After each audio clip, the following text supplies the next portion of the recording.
Hello guys, good morning! Kabadis, may buta ka na tutang happy Tuesday to one and all.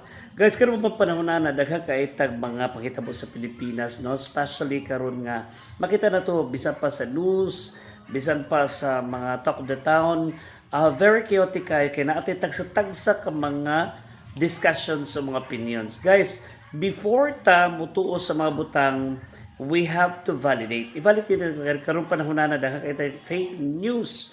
No, manuman tungkol kay mga tao gusto sila mag-income. So parts ng content nga may twisting sa ilang mga content. So motivate sila sa unsa man ang sakto aron na maka-income. So ayaw gid mo dali-dali lang yung tuo kung sa makita ninyo sa social media kay kining tanan makaingon pud ta nga murag tinuod pero actually dili dai siya, no? So take time to watch it dayon balik-baliki ka unom kapulo, then conduct research, i-validate kini siya nga information, sakto ba ni siya o dili.